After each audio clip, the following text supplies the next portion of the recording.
Está por entrar a la Cámara de Senadores un proyecto de código penal único para toda la federación y un paquete de reformas al sistema judicial. Es un tema delicadísimo, muy importante y que tiene que ver con nuestro presente y nuestro futuro de libertades. Un nuevo Código Penal Nacional que tiene que estar acorde a la Constitución Política de los Estados Unidos mexicanos. Muchos de los artículos que se plantean simplemente no están en esa línea. Regresar al sistema inquisitorial que teníamos antes de 2008 sería un salto de nuevo al autoritarismo judicial. No debe permitirse. La justicia es lo que está en debate. En la mira, comenzamos.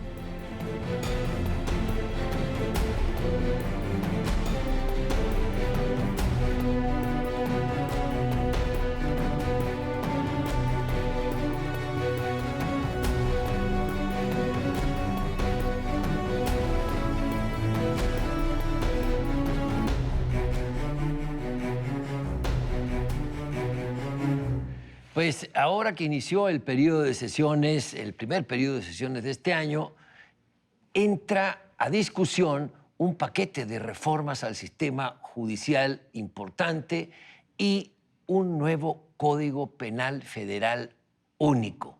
El contenido lo hemos conocido en parte a través de un documento que a la hora de la verdad llegó al Senado, pero se retiró, no se presentó, y que contiene elementos altamente polémicos y riesgosos. No podemos discutir y hablar sobre hipótesis, pero en mi opinión sí sobre lo que hay que defender y hay que promover. Por cualquier delito puede ser arraigado. Eso parece que se pretende.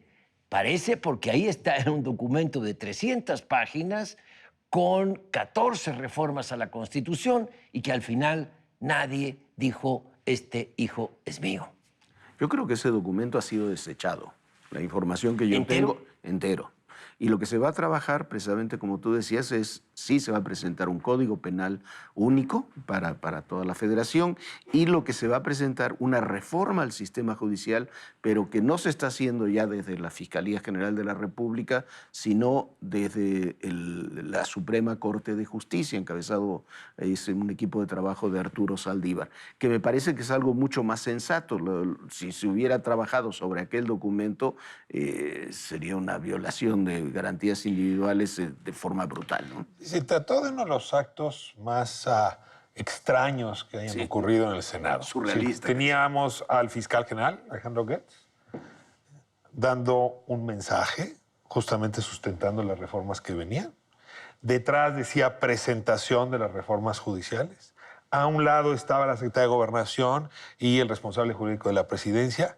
Y resulta que al final no se presentaron las reformas judiciales. Solamente hubo un discurso, que eso sí tenemos hoy, Pablo. Es decir, lo único que sí tenemos es lo que dijo ese día el fiscal. Ahora, ¿qué pasó en medio? Pues no sabemos si no lograron ponerse de acuerdo la Fiscalía, la Oficina de la Presidencia, la Suprema Corte. ¿A quién, digamos, quién no hizo el trabajo político? Habrá que averiguarlo.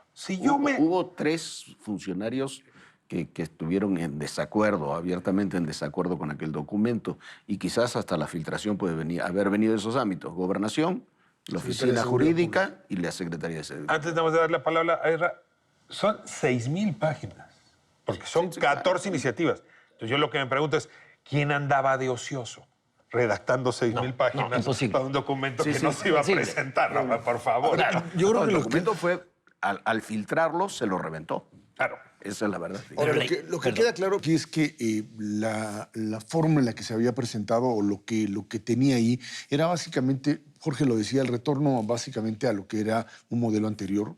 Más que un modelo anterior, yo te diría regresar a los años 40, 50, donde un ministerio público tenía todo el control, donde la presunción de inocencia no existía, por supuesto, en donde prácticamente tenías la posibilidad de que desde las instancias altas del poder político del país pudieses dictar justicia y en función de ello no tener la necesidad de establecer una separación de poderes. Eso era lo que se estaba planteando. Yo creo que el nuevo planteamiento tiene que volver a encontrar pues, equilibrios en toda la federación, porque lo que estás tratando es también de romper un aparato jurídico que en los estados de la República termina por no darte la posibilidad de impartir justicia por contradicciones enormes que hay en lo que sería el tema de códigos penales que de alguna manera ni siquiera se pueden instrumentar.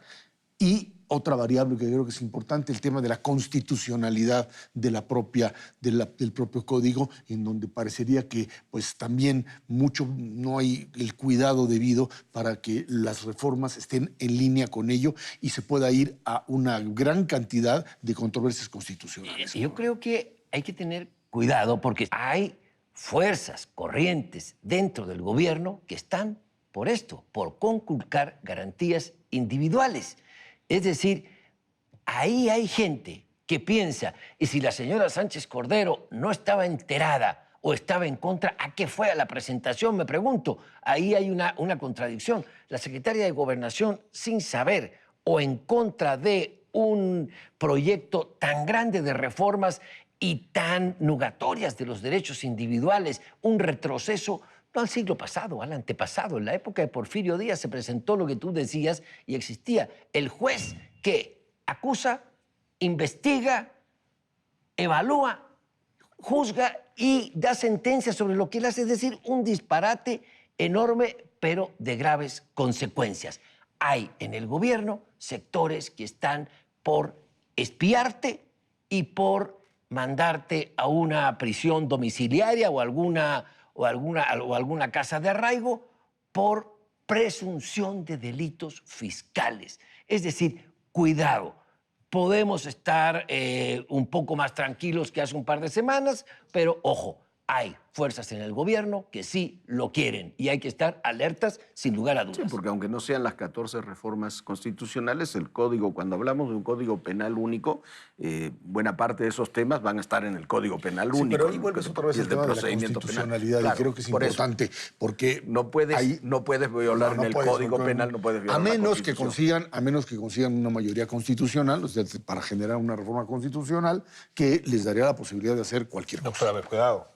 Esta serie de iniciativas tiene una reforma constitucional. Tiene 14. Sí, o sea, tiene Sí, 14 iniciativas. Sí. Y una de ellas es la reforma constitucional. Y, a ver, déjeme encapsular el planteamiento de Pablo. Ahora regresamos al asunto de los derechos y las garantías, que en efecto es una larga discusión.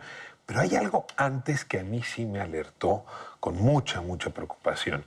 Y es la idea de que las responsabilidades, sobre todo penal o administrativa, que cometan los jueces, si un juez se corrompe, si un juez se extravía un documento, si un juez, en fin, vende una sentencia, pues hoy son los consejos de la judicatura, tanto federales como locales, los que corrigen esas desviaciones.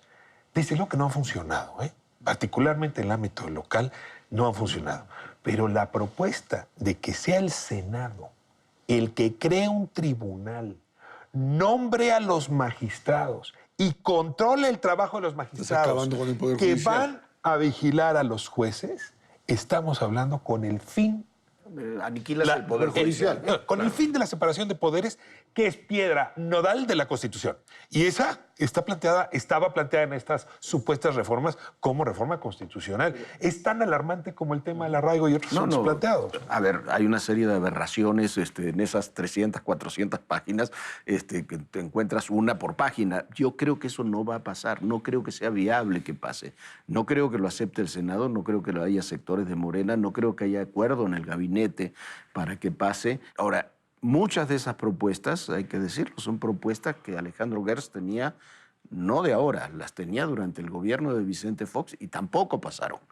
Ya son iniciativas que él había presentado de otra forma, con otras características. Ha pasado mucho tiempo, pero son las mismas ideas, en el fondo, para hacer más expedita el sistema de justicia. La información dura que hay sobre esto es que la reforma al sistema judicial, que es parte de esto que tú decías, la va a elaborar el propio Poder Judicial y la va a presentar el presidente de la Suprema Corte, y que todo este paquete se va a configurar en el Código Penal único de procedimientos penales, que me parece que es una buena salida ante algo que de otra forma sería una catástrofe. Y creo que tiene que ver con toda una serie de, insisto, modelos de centralización de poder que son muy claros, ¿no? Esta idea, por ejemplo, de alterar lo que sería el debido proceso, que de por sí en México pues tiene sus bemoles. La idea de que una prueba que haya sido obtenida mediante tortura, por ejemplo, o con, no dice mediante tortura, pero con violaciones al proceso pueda ser legítima, pueda ser válida. Y uno diría, bueno, pues hay que tener cierto criterio porque si no, como decía alguno de los juristas, tú no puedes seguir legislando en favor del delincuente sin tomar en cuenta a la víctima.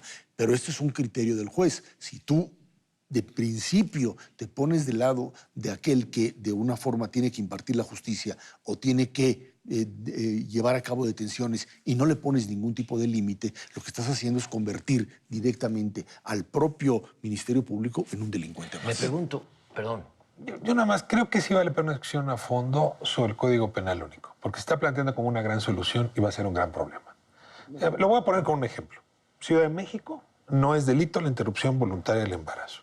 En la mayoría de las entidades sí lo es. Cuando hagamos el Código Penal único, ¿qué va a pasar? Pues que la mayoría de la República va a quedar prohibido.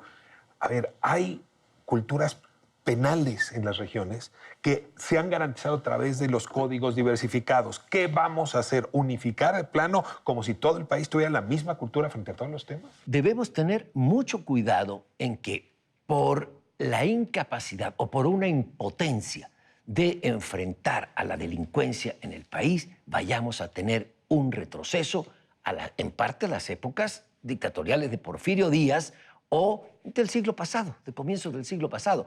No podemos dar ese salto. Me pregunto, ¿cómo fue posible que se planteen 14 reformas a 14 artículos constitucionales sin que lo hubiera nadie? ¿Cómo fue posible que nadie en el gobierno haya dicho, momento, cuando ahí estuvieron los principales funcionarios del gobierno, empezando por la secretaria de Gobernación y desde luego el ponente que fue el fiscal general de la República?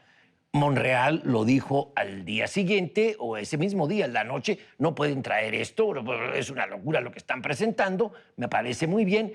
Y también desde la Suprema Corte de Justicia de la Nación se hizo saber, aquí no hay ningún consenso, ni hemos visto eso. Pero cuidado, se nos pretende dar un salto hacia atrás enorme en materia judicial por la incompetencia para bajar el delito con respeto a la democracia y a los derechos humanos. Ahora, con respecto a convertirlo local en nacional, etcétera, en ocasiones también el problema es a la inversa. Ricardo, cuando hay ciertos tipos de delitos a nivel local que son verdaderos absurdos.